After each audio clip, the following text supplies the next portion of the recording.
Welcome to the Performance Anxiety Podcast Holiday Special on the Pantheon Podcast Network.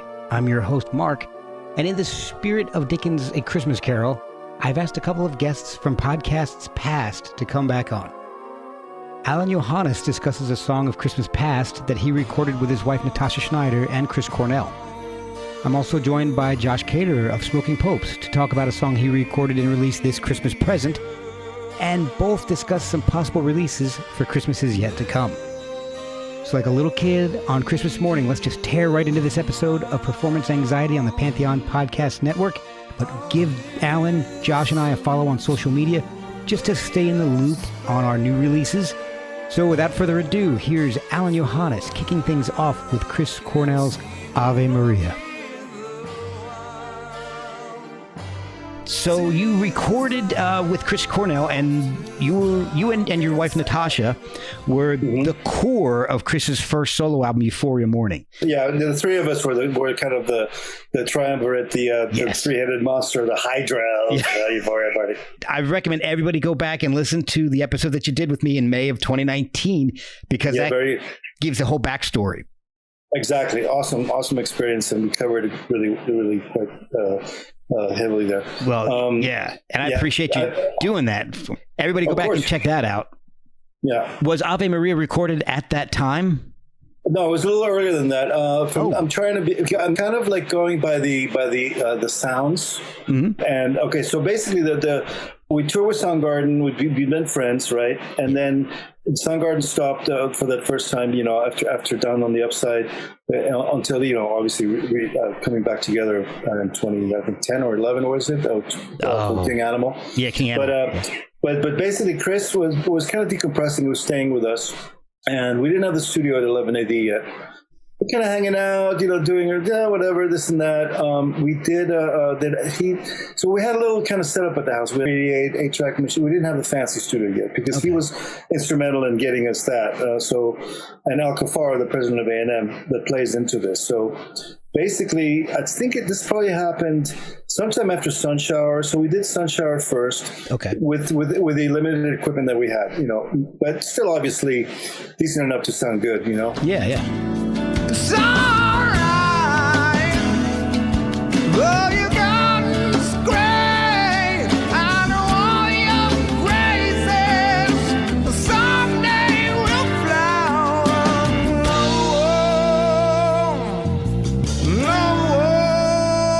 No, sweet sunshine.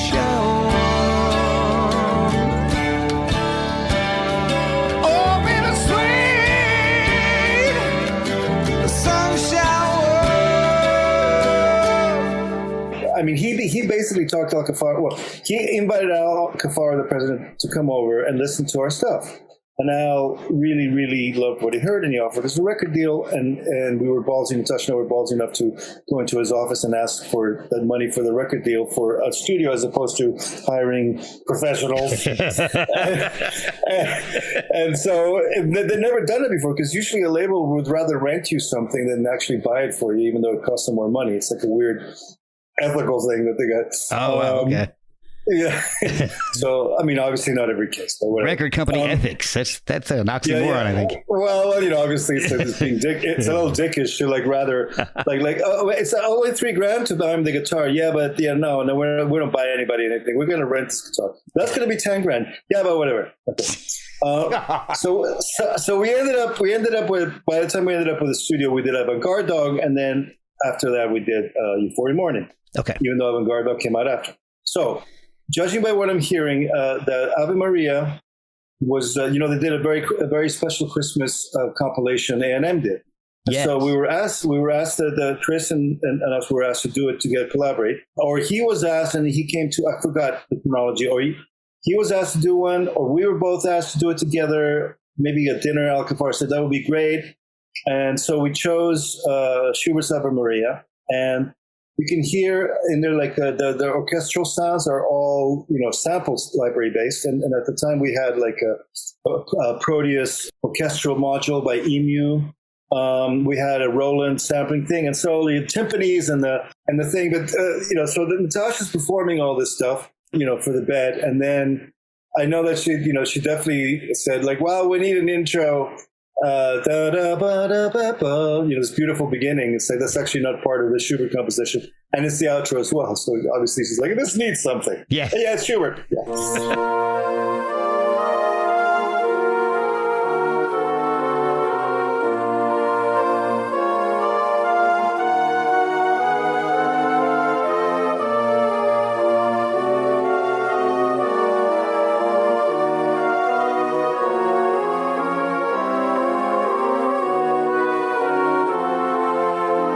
And Chris sang an incredible job singing it.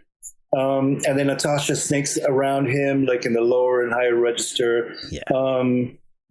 So that's how we came up with that. And I kind of wish, now going back now, that we would have been able to afford like an orchestra, a real orchestra. But it's really charming in the way that it is. It does sound a little bit dated with the sounds, but it's such a great performance by Chris. Yes. And Natasha's arrangement and stuff, And I was just like, my contribution was being, yeah, that's awesome, and recording it, that was my big input on that one. Even this says Chris Cornell in 11, or maybe I think Greg Upchurch is playing drums on that. Actually, yeah, that's why I wanted to ask a time frame, because I know Josh Freese plays most of the drums on Euphoria Morning.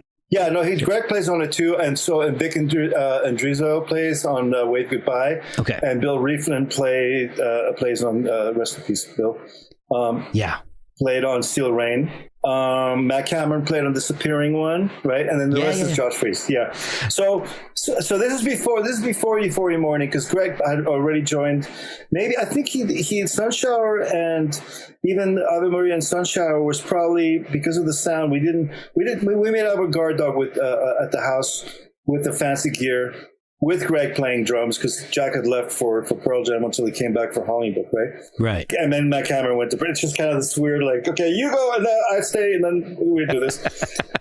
and so I would definitely say that, Greg played on both of that and Sunshower before we got to studio equipment. So, because, obviously it wasn't overnight that we got signed. It takes a few months for the contracts, and then it takes a while to get approved by the gear and whatever.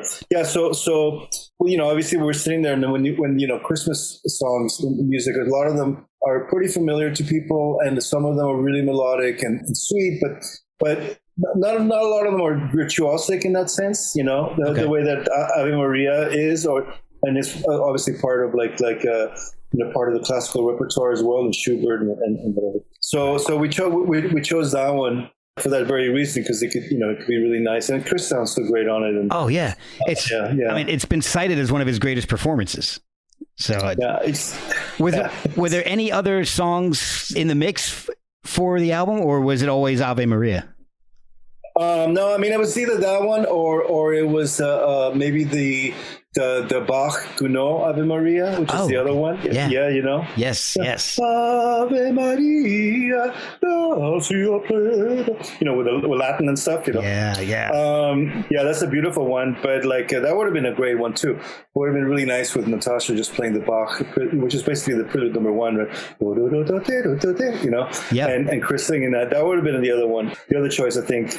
And besides that, I think we're looking specifically for something that was connected to both the classical repertoire, obviously for the virtuosic possibilities, and because there's some great Christmas tunes, but some of them, it's not exactly like you can sink your teeth into. Yeah, exactly. Jingle Bell Rock is great, but it's not. Yeah, no, of course. I mean, it is too, in a different kind of way. But we're talking about it's Chris Cornell. You want.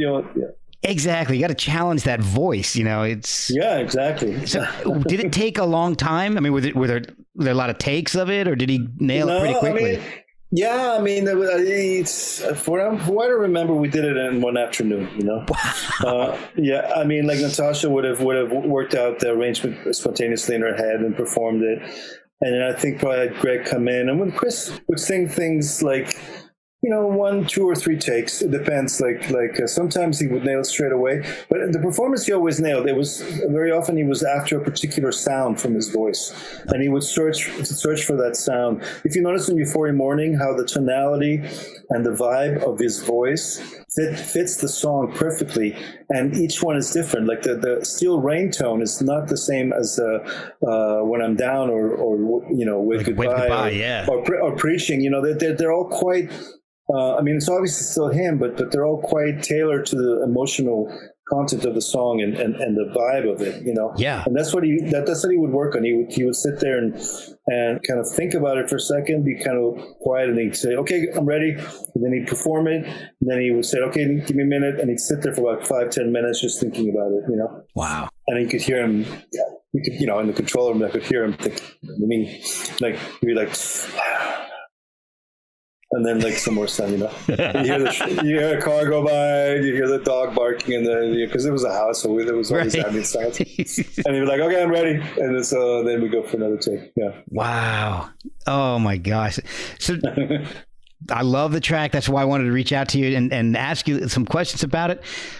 But sometimes songs aren't appreciated immediately. I think that one was. Did you guys get that feeling as well as soon as it came out on the album?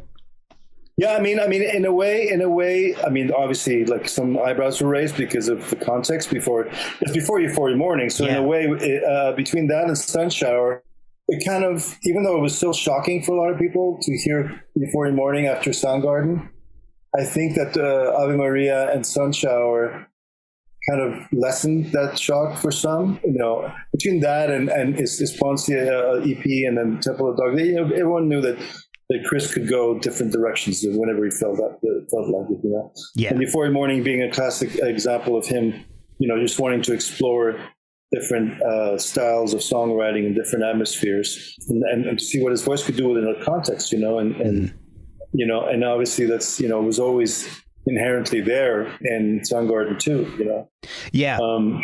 So, but never on display quite like that. I know he did some amazing things vocally for Soundgarden, but that really took it to a whole different level. Where I believe he was getting respect from people that maybe had put him aside as a rock singer instead of just a great singer. Right. Exactly. Well, he always went way above, in other words, transcend. He always transcended. I remember playing even before we met. We met around the time of Bad Motorfinger, but I remember playing some pretty serious hardcore, nose turned up, yes, a musician's appreciation of music's in the art world, and I would quiet them down the second they would hear Chris's voice because it transcended. Man. Soundgarden in general did too, because obviously just the vibe and the feeling of it, and it was such great music and so creative. Oh, absolutely. So, well, Alain, thank you so much for doing this. I really do appreciate the insight you've given on the song. It's one of my favorite Christmas tracks ever, and I'm so glad that you were there because you and Natasha definitely put your stamp on it and made it sound like Chris Cornell and 11. It's just there's no other sound that is that. Thank you, brother. Thank you. Yeah, I really, I'm really proud of our achievements and our legacy and stuff, and I certainly miss those two. Yeah, it's crazy. I'm just trying to do my best, just carrying on a little bit here. Well, but it's lovely to be able to access those memories through listening to the music. Yeah. And congratulations on wrapping up the latest album, I believe. Yes, Hum. Yeah, it's been out for a little bit now, and I'm already starting to get itchy about making some new music. It's gonna be instrumental, I think, for a minute. Oh, cool. I want to explore that side because my Instagram, I'm constantly improvising and posting stuff. Yes, love it. Thank you. And so I'd love to explore that for a minute and kind of see what it's like to just be on Bandcamp only and not streaming. Just kind of have a direct. I love to access the people that are simpatico with my particular vibe. It's getting to that point because it doesn't need to be that many people as long as you can connect to an audience that is resonant, and as long as somehow the income stream is sustains you, and nobody needs. I got a 2006 Toyota Corolla, and it's like I could live in a shack as long as my gear's with me, So it's just about being able to keep my mind clear and stress free, as much as possible. Obviously, it's not really doable with this particular universal situation. Yeah, exactly. But whatever. But if it's possible to try to do it, it'd be great. Awesome, brother. Well, look, Merry Christmas, Happy Holidays. Merry Christmas, Happy Holidays. Yeah, same thing, and Happy New Year. Let's be healthy and happy and fulfilled with our creative dreams and other dreams.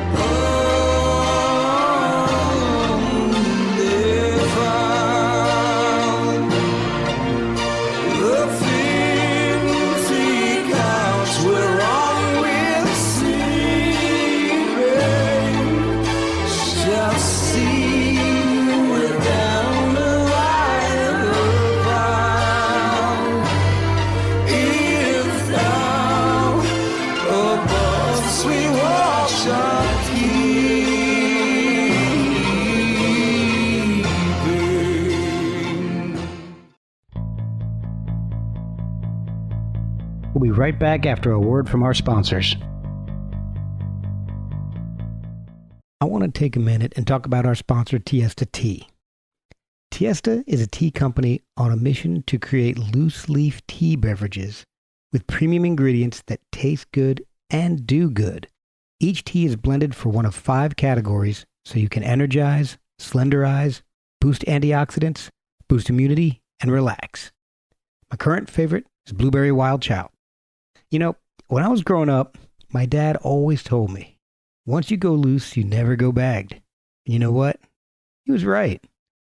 Go to tiestatea.com and use the promo code Anxiety15 at checkout to get 15% off your order. Think you know tea? You haven't tried Tiesta Tea. Next up is Josh Caterer on White Christmas and a new live album that was just released. Merry Christmas and Happy Holidays from Performance Anxiety, myself, and the Pantheon podcast family. All right, well, that's good. Hey, how you been? I've been okay, man. I'm good. You are releasing a Christmas single, and you've recorded a version of White Christmas, which a classic Christmas song. Yeah. Is it the classic Christmas song? I think it could be. All right, so what else would be the classic Christmas song? You've got White Christmas, the Christmas song. The Christmas song by Nat King Cole, written by Mel Torme. Mel Torme, yeah. Those two are kind of on the short list of penultimate Christmas songs. Yeah. In the non-religious category. Right. And you've got, the Carol of the Bells, which is my favorite, but then you've also got the 12 Days of Christmas. But I think when you're coming to ones that are more, it's hard to say White Christmas and the Christmas song are contemporary songs, but I guess in the grand scheme of things, maybe they're a little more than Carol of the Bells and the 12 Days of Christmas, and they're contemporary. I'm guessing that White Christmas was written either we could easily look this up, but I think I will. Just in school and guess. Okay. Let's say late 30s. It was probably first written. That's what I was thinking, because Bing Crosby did it, and he's old as hell. And now he's dead, but he's dead. And I know there was a movie called White Christmas with Bing Crosby in it. 1954. For the movie or for the song? For the movie. Okay, so I know the song was written before the movie, but not by 20 years, I don't think. I think it was only written a few years before. So, all right, I'm going to look it up. See, I was thinking it was 30s myself. Let's see. Oh, it is showing Irving Berlin. Yes. Wrote it. So the song was written by Irving Berlin for the musical film Holiday Inn, released in 1942. Aha. So I was right. Yes. So there is a movie called White Christmas, but it wasn't written for that. White Christmas was later. Yes. Holiday Inn 42. Did that have Fred Astaire in it? That had, I can click a link and find out right now. Let's see, it had Bing Crosby, Fred Astaire, Marjorie Reynolds, Walter Abel, Virginia Dale, Louise Beavers. Okay, so that movie came out in 42. I think he had written the song a couple years before that. Yes, I imagine, because I'm reading it says filming took place between November 18th, 1941 and January 30th, 1942. Okay. And the Japanese attack on Pearl Harbor occurred halfway through filming. Wow. Yeah, that's pretty wild. Look at that. We're all full of trivia today. The song that would become White Christmas was conceived by Berlin on the set of Top Hat in 1935. I was right. In the 30s. He hummed the melody to Fred Astaire and the film's director, Mark Sandrich, as a song possibility for a future Astaire Ginger Rogers vehicle. Astaire loved the tune, but Sandrich passed on it. Poor choice. Oh, well. So, it was conceived... You gotta figure he eventually regretted that. Oh, yeah. So it was conceived in the mid-30s, finalized for the 1942 film Holiday Inn. So, I don't know, in the pantheon of Christmas songs, is that contemporary or is that still classic? I don't know. What if I were to tell you that, to me, that constitutes a contemporary song, what would that tell you about me? That you're an old soul. That I'm an old soul.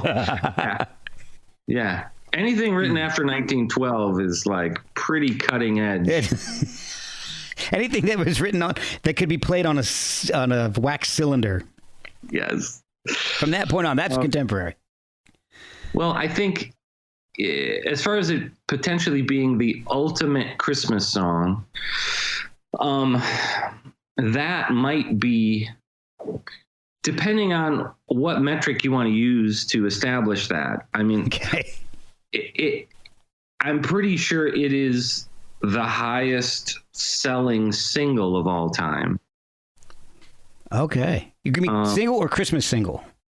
Single. Wow. Now, I heard this fact, I think, on a podcast a few years back. Well, it's got to be true. Right. People don't put fake news on podcasts. Nope. But like that Bing Crosby's version of White Christmas was, for years and years, it was the best selling single of all time. And then it's one of those things where in, more recent decades, there would be a single that went out and took the lead, but then the next time Christmas rolled around, White Christmas again took the lead, and so every year people keep buying it, and so he managed to keep his lead. So I mean, not that commercial success is the ultimate yardstick of everything, but right, that counts for something. Yeah, I agree. I'm looking up best-selling Christmas singles, and it's just, I don't know. It's going by, the first thing that pops up constantly is All I Want for Christmas Is You by Mariah Carey. And I got to tell you, I don't like that song. I'm not a huge fan of it. But to me, that's like post-contemporary. Yeah. Like the Christmas music that resonates with me, that I love, is like the Frank Sinatra Christmas album. Yeah. Anything with the Rat Pack. Elvis's Christmas album. Ray Conniff. Bing Crosby. Yeah. Bing's got a couple of good ones. Yeah. Perry Como. Nat King Cole. Oh, yeah, yeah. So I've got, my big ones are Ray Conniff. I listen to that one the first one from like early 60s. Okay. I haven't heard Ray Conniff. Oh my! I grew up with that one, so that one's classic. It's just amazing. How do you feel about Andy Williams? I like Andy Williams. That's what the hell is the name of that? His big one, Most Wonderful Time of the Year, right? Yeah, I like that. There's that one, I don't remember the name of it. The one where it's crap. It may be Andy Williams, where he kind of like scats through it. It's like it's the holiday season and whoop-de-doo and dickory-dock. I flipping hate that song. you hate it. I hate that one. Okay. It's the holiday season. The holiday season. So whoop-de-doo and dickory-dock. Don't forget to hang up your sock. 'Cause just exactly at 12 o'clock, he'll be coming down the chimney down. He'll have a big fat pack upon his back, and lots of goodies for you and for me. So leave a peppermint stick for old Saint Nick hanging on a Christmas tree. That's a horrible Christmas song. So, out of all these Christmas songs, you chose White Christmas. Is there a reason you chose that over the Christmas song, or it's the holiday season? There is something about White Christmas. There's something about the simplicity of the melody and the kind of there's like an earnestness to the lyric. It is a very simple song. There's like only the one verse that kind of repeats. Right.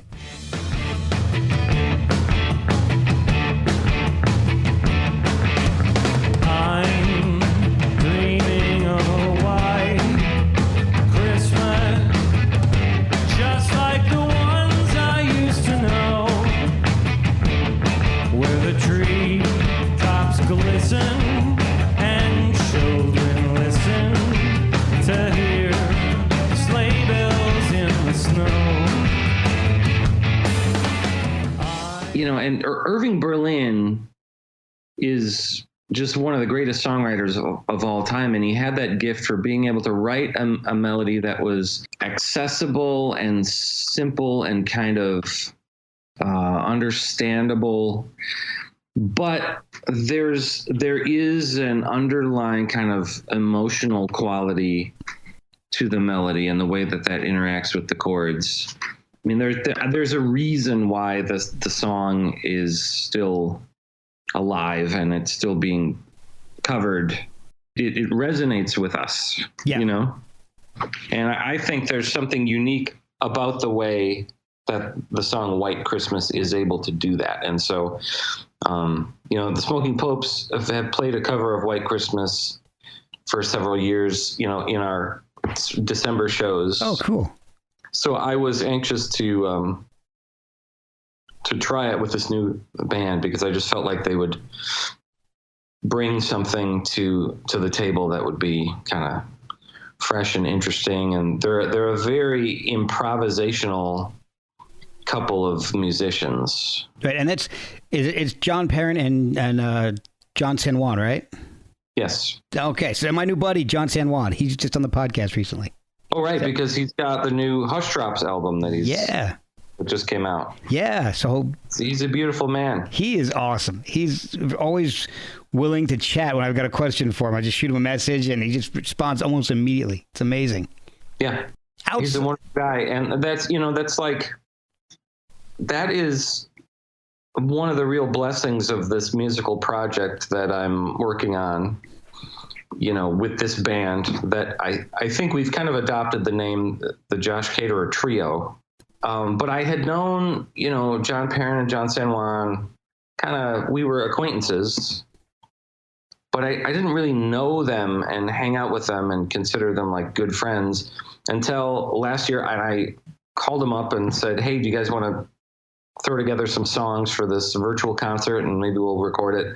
And they were like, yeah. And that sort of thrust us into the situation where we were suddenly in a band together, and just getting to know those guys has been such an incredible blessing to me. They're both just like fantastic people and great friends. And I feel like I don't know. I've kind of been inspired in my own approach to friendship, actually, by knowing these guys. Oh, that is awesome.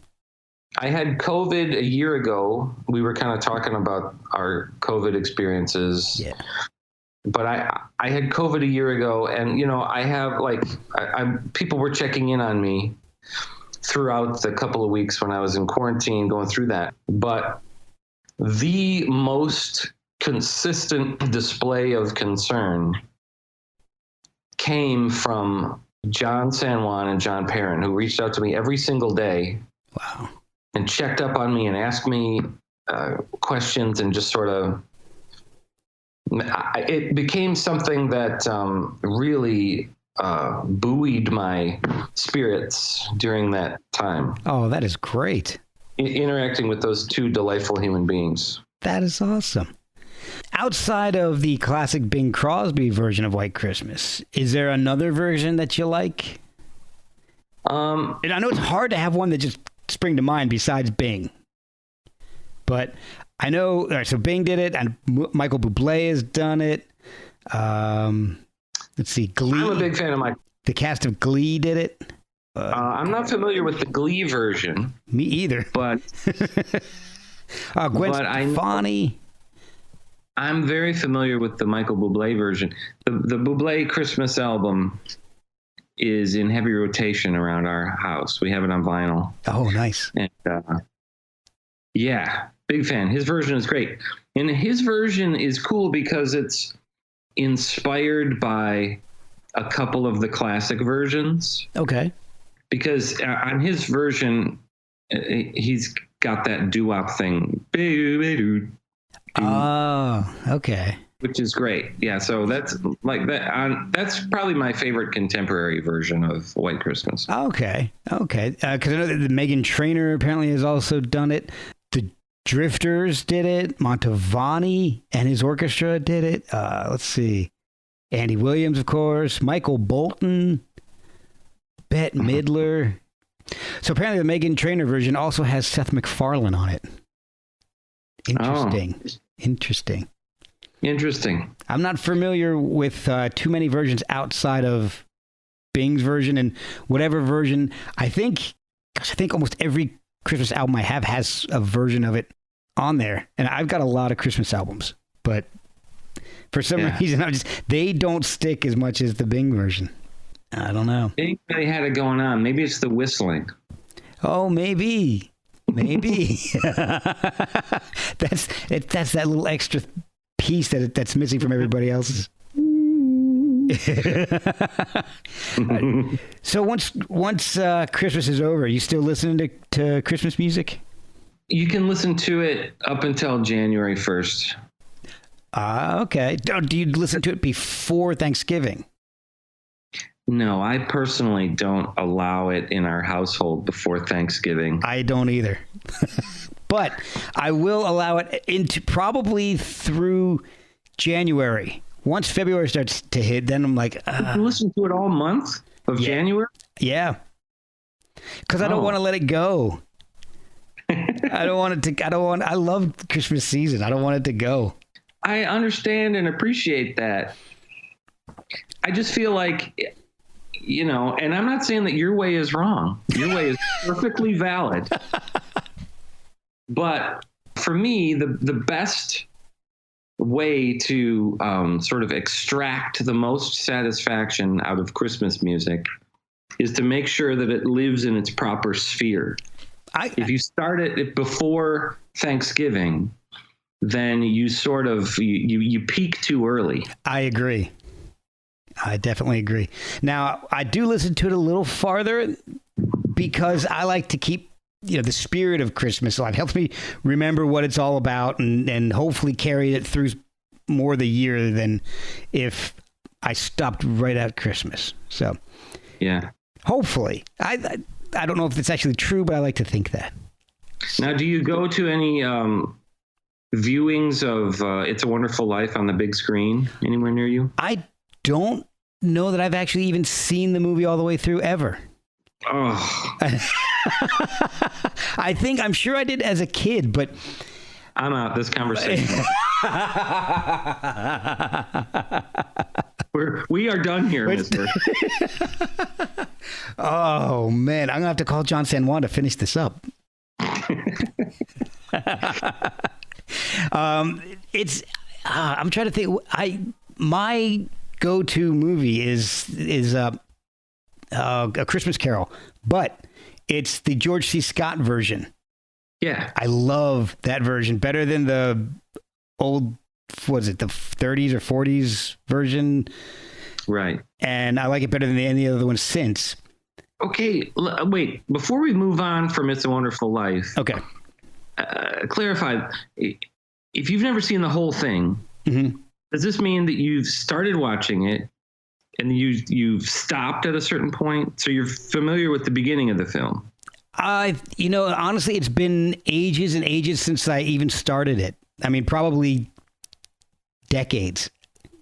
How have you avoided it? It's so prevalent. Like it's always showing on TV. But see, that's when I'm usually watching football or have something else to do. I'm like when I was younger, I was outside, playing football, beating up my brother, or working on my car or something. So, do yourself a favor. Okay. Find a movie theater near you that's showing it this Christmas season. Okay.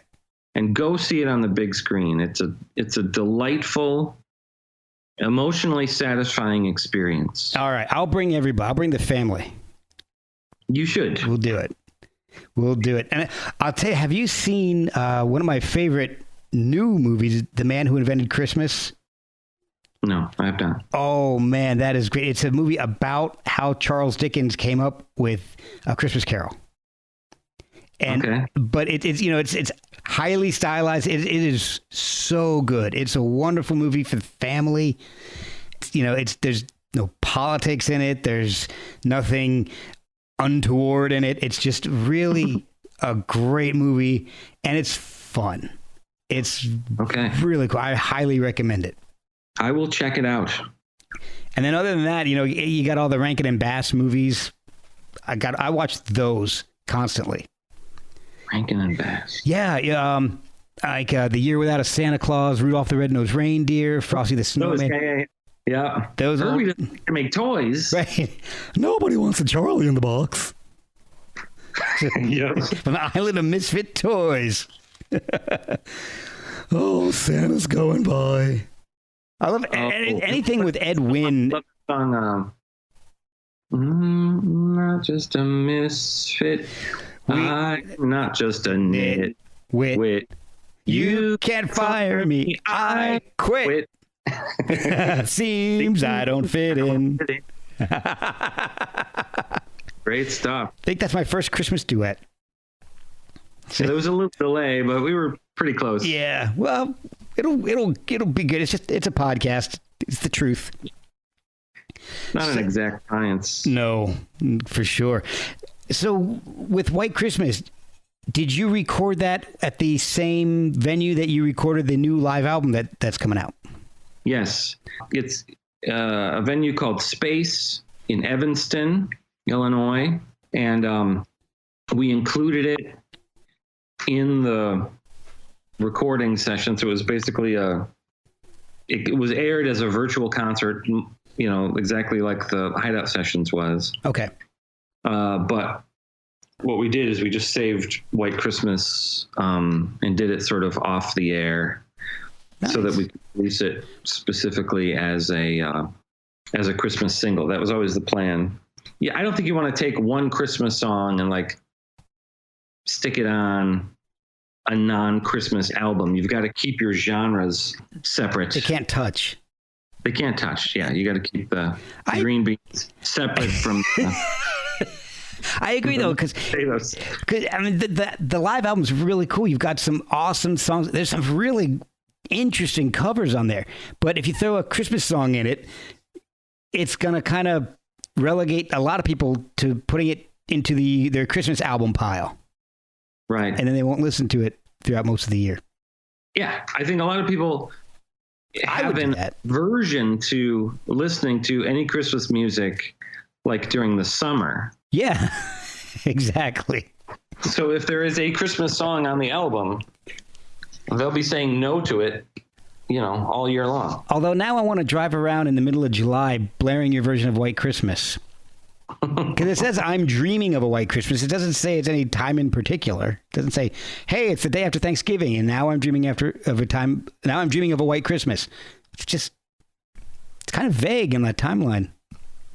I think, seriously, that's one of the things about the song that kind of makes it work and makes it so beloved, is that there's a yearning to it. You do have this sense that, you're dreaming of it because it's not what you're experiencing now. Mm-hmm. However, that isn't necessarily true. It's a song that sort of, it seems to communicate the snowiness of Christmas. Yep. And some without longing. Really trying whether that's where you're at or not right now. It's just like, it has more to do with memory. Yeah. And the way that, Christmas time is sort of enshrined in your memory from any kind of like childhood experiences you had where Christmas seemed particularly magical. Yes, I would agree with that 100%. The set list on this is really interesting. I mean, you've got some wild stuff on there, like I Started a Joke by the Bee Gees.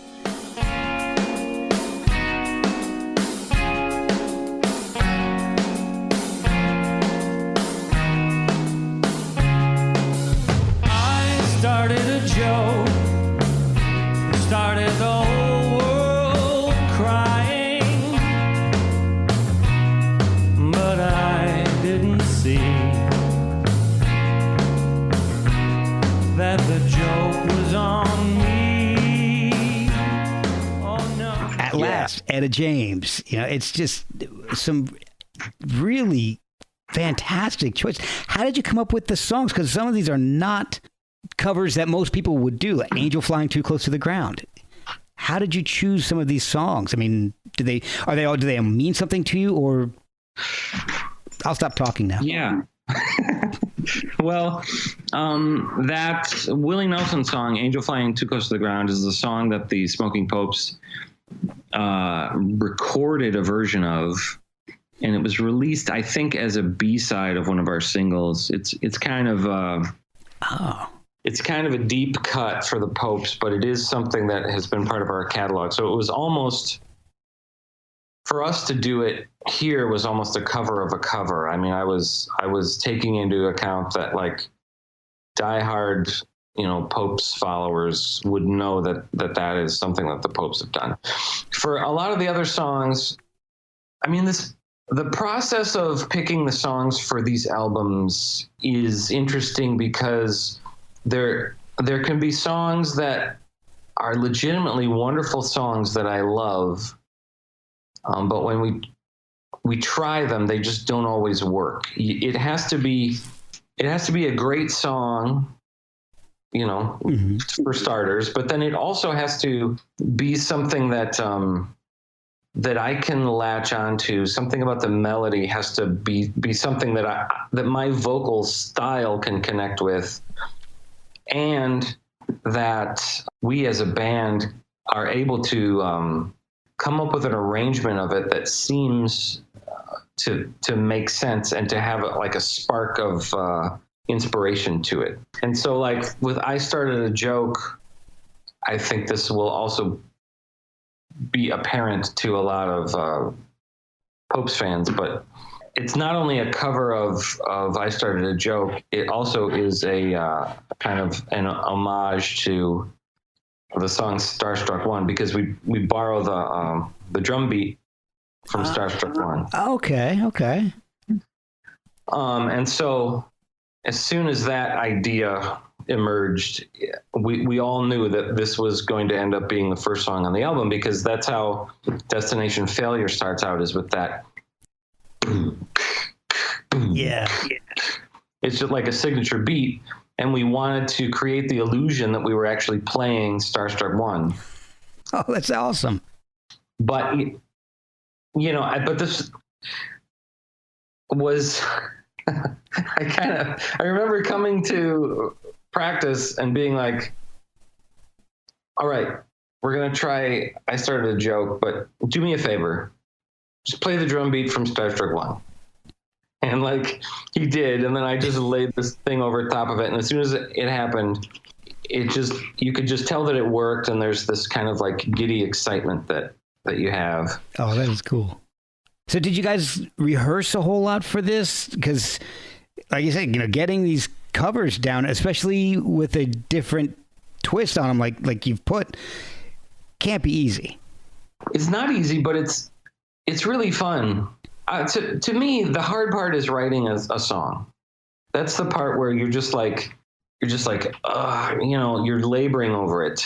But once the song is there, working on an arrangement is, I don't know. It doesn't have that pressure. It's just like trying on different outfits or something. Okay. Oh, that's interesting. Like going into like a thrift store and pulling like an old cool looking coat off the rack and putting it on and being like, I don't know, sometimes you'll have an idea about a way to approach an arrangement and it works in your mind, but then when you try it, it just doesn't click. And that, I guess, to keep tracking with this analogy, that's like when you look at the coat on the hanger on the rack and you're like, that's a cool looking coat. Yeah. But you put it on and it doesn't fit. So it's like I would see Elvis's LeMay jacket. I would put it on and it would look ridiculous. I don't know. There's one way to find out. I've got to go find his LeMay jacket. One of the coolest moments on this, and my favorite on the album, is the duet you do with your daughter on Something Stupid. Oh.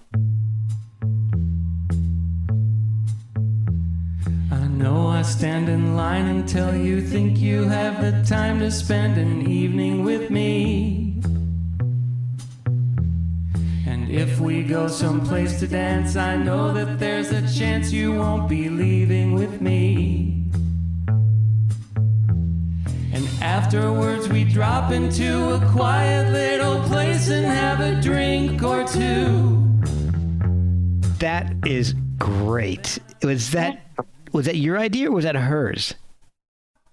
Oh, that was my idea. Yeah. Did you have to coerce her into it, or was she pretty open to doing that? Oh, we love singing together, and she was excited to do it. And so, like, for us, singing together and harmonizing is something that comes pretty naturally. We've really been doing it all of her life ever since I think she started singing when she was 4 or 5 years old. Oh, wow. Yeah. And she kind of, when we dug in on that one, she kind of discovered that the Nancy Sinatra part, that harmony is interesting because it kind of stays on one note a lot. Yes. Like Frank's vocal part kind of like is ascending the whole time, but then she's just hitting this one note. She's anchoring the whole thing. Yeah, and there's like at times there's a slightly atonal kind of dissonance that happens there in a really cool way. No, and the only part of it that she was nervous about on the whole record was playing the sleigh bells on White Christmas. Oh, really? She did a good job. I thought she did a great job, but something about that freaked her out because she hasn't been in a percussion type situation before. She's got great rhythm, but she's been singing in front of people for a long time, but like never played the sleigh bells before. So, but it came out great. I'm really happy with how the video turned out. It's a complicated instrument, so I'm going to cut her some slack. Yeah. But no, she did an amazing job on Something Stupid. I really liked the video for White Christmas. So if she was nervous about it, it doesn't show in the video. Oh yeah, I think so too. I mean, and that is a skill in and of itself to be in a situation, some kind of performance situation where you're nervous, but people cannot tell you're nervous. Right. For sure. If you can pull that off, then you basically have a God-given ability to perform. I think I'd do the opposite, where I'm not nervous but I just sound like garbage the whole time. So, I got to work on that one. But how can people pick up the single? How can they get the live album and keep track of what you're doing? The single is just available digitally. Okay. So you can stream it where streams are streamed, or you can get it on Bandcamp. I think all of that, you can probably link to all that through the Pravda website. Right, yeah. And the video's on YouTube, so you can The video is on YouTube. And then, the album is coming out on Pravda Records, just like the Hideout Sessions did. It's a great label. We're stoked to be working with them. And so it'll be available December 17th, I think, is a release date, the official release date for the record. But as I think most people are aware, there is a delay on vinyl production. Yeah. And it's Adele's fault. I'll back you on that one. Yeah. It's just another reason to have something against Adele. But that means that in December, you'll be able to get the album digitally. You'll be able to get the CD, but it might be a couple months before the vinyl shows up. Right. You can pre-order that or just wait for it. But if you order the vinyl, at least you can get it digitally as well and listen to it. I believe that's going to be the deal, is if you order the vinyl, you will get a digital download code. Yeah. So, eventually it'll show. I believe that is the case. So that's the new one is this Space Sessions. Yeah. You thinking maybe continuing this on a little bit more? Yes. Good. Although I also feel like it's time to write some stuff. These projects have been specifically like reinterpreting existing music. Mm-hmm. But I think that whatever comes next is going to include at least some new original material, because the songs are starting to bubble up and excellent, come out. Well, when that happens, we'll have you on again. We'll talk about something else. Oh yeah, and we'll get you some more. We'll talk about a new album, new songs, and we'll figure out a way to get it all together and get you back on. Love it. Thanks, man. I appreciate your enthusiasm and your support. Oh, man, it's my pleasure. I appreciate you coming on and indulging me with this Christmas talk. And have a Merry Christmas, Happy Holidays. Same to you, buddy. Take care. We'll talk to you later, man.